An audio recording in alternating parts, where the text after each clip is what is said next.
Hello everyone, আরও একটা নতুন ভিডিওতে তোমাদের সকলকে স্বাগত জানাই। তো আজকে করব একটু চিকেনের ঝোল। তো তার জন্য এখানে সমস্ত কিছু রেডি করে নিয়েছি। তো দেখো, তোমরা দেখতেই পাচ্ছ এখানে সমস্ত কিছু আছে। তো এরপরে নিয়ে নিয়েছি একটা কড়াই, গ্যাসটাকে ধরিয়ে নেব। এরপরে আমি যে কড়াইতে রান্না করব সেটা বসিয়ে দিয়েছি।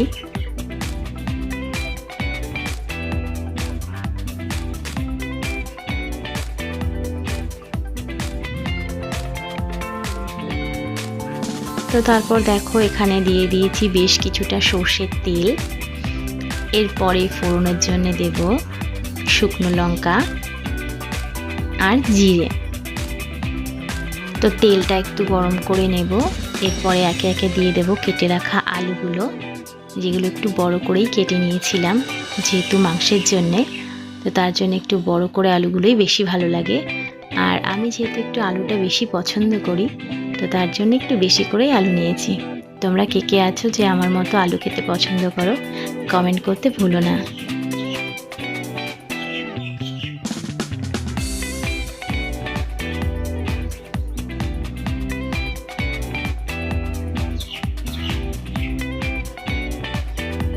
তো আলুগুলোকে এইভাবে সুন্দর করে ভেজে নেব, একটু লাল লাল করে। এবার এর মধ্যে দেব লবণ আর হলুদ।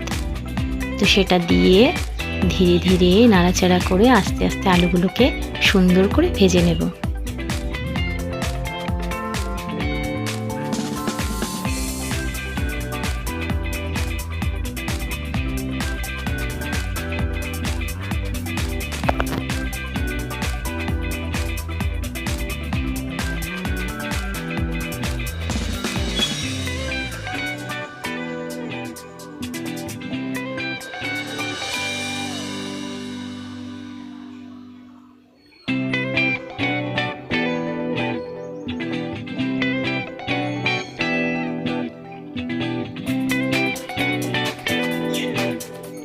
তো আবারও আমি একটুখানি নাড়াচাড়া দিয়ে নিচ্ছি।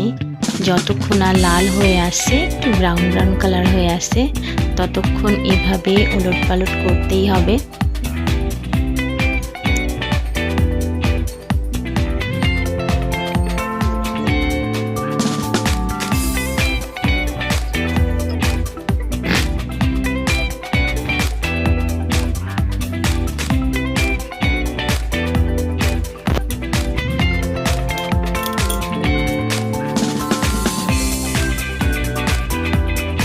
তো দেখো, আমার এদিকে কিন্তু আলুগুলো ভালো করেই ভাজা হয়ে গেছে।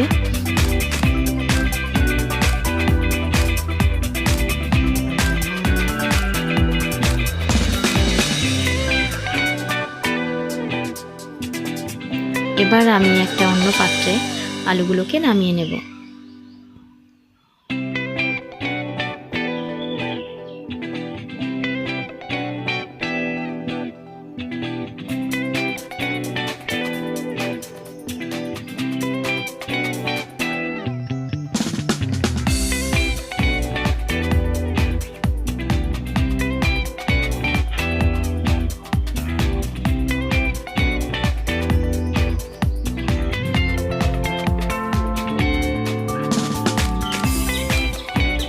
এরপর দেখো, সেই তেলের মধ্যেই আমি একটা শুকনো লঙ্কা ফোড়ন দিয়েছি। এবার দেব কিছুটা জিরে। তো এটা একটু হালকা ফ্রাই হতে থাক।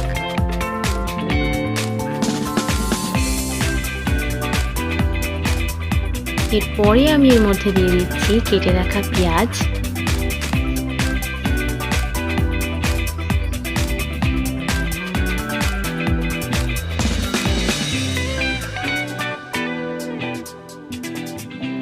এরপর পেঁয়াজগুলোকে সুন্দর করে বেরেস্তার মতো করে ভাজতে হবে। আর আমি সেটাই করছি, এখানে বেরেস্তার মতো করে ভেজে নেব। তো এর মধ্যে পেঁয়াজটা যাতে একটু নরম হয়ে যায় তাড়াতাড়ি, তার জন্য আমরা এর মধ্যে একটু লবণ দেব আর একটু হলুদ দিয়ে দেব কালারের জন্য।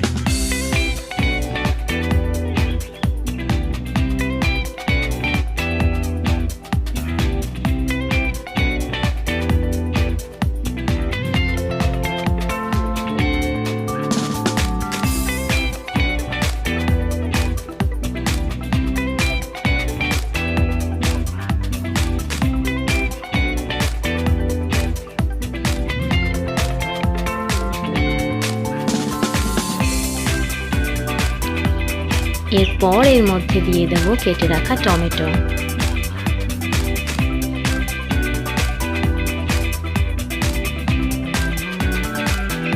এবার এই টমেটোগুলোকে পেঁয়াজের সঙ্গে সমানভাবে আমরা একটু ফ্রাই করে নেব।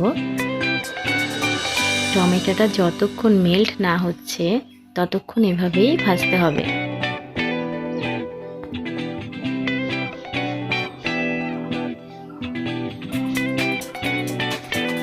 তো ব্যাস, এদিকে দেখো আমি দিয়ে দিচ্ছি মশলা যেগুলো পেস্ট করে রেখেছিলাম। এর মধ্যে আদা, রসুন, লঙ্কা, কিছুটা শুকনো লঙ্কা দেওয়া আছে আর কিছুটা কাঁচা লঙ্কা দেওয়া আছে, সেটাকে একসঙ্গে পেস্ট করে নিয়েছি।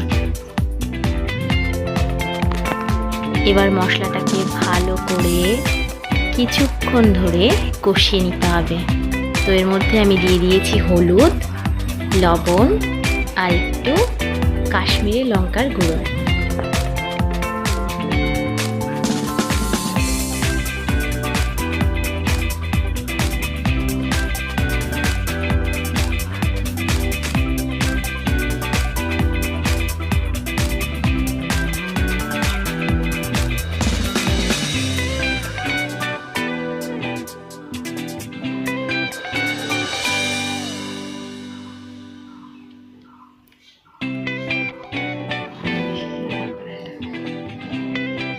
এবার এটাকে কিছু সময়ের জন্য একটু ঢেকে দেব।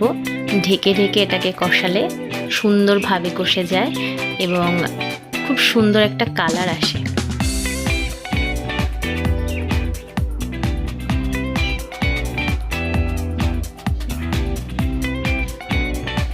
এরপর আমি এর মধ্যে দিয়ে দিচ্ছি একটু ধনের গুঁড়ো আর একটু জিরের গুঁড়ো।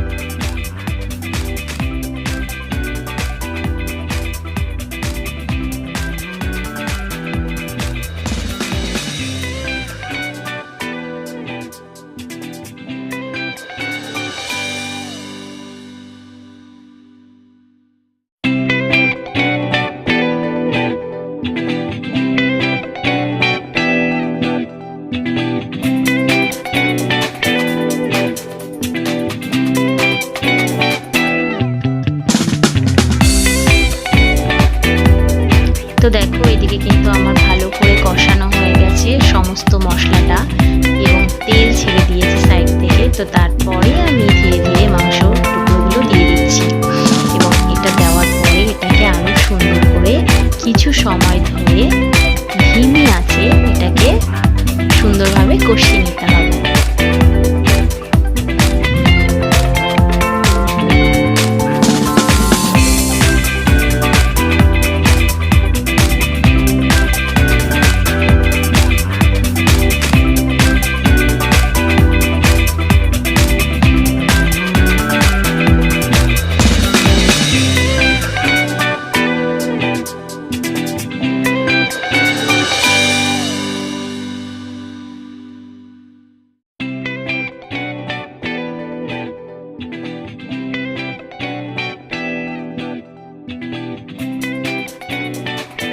এরপর দেখো এর মধ্যে দিয়ে দিচ্ছি কিছু কেটে রাখা আগে থেকে চুই ঝাল এবং এরই সঙ্গে দেব গোটা রসুন।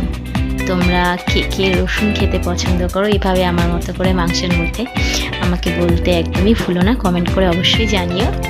তো এটা খেতে আমার খুবই ভালো লাগে। তো সেটা দিয়ে আমি আবারও ভালো মতো করে এটাকে কষিয়ে নেব।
এবার দেখো এর মধ্যে আগে থেকে ভেজে রাখা যে আলুগুলো রেখেছিলাম ভেজে, সেটাকে এর মধ্যে ঢেলে দিচ্ছি এবং আলুটা দিয়েও ভালো করে আবারও একটু কষিয়ে নেব। আমার কষানো প্রায় হয়ে গেছে,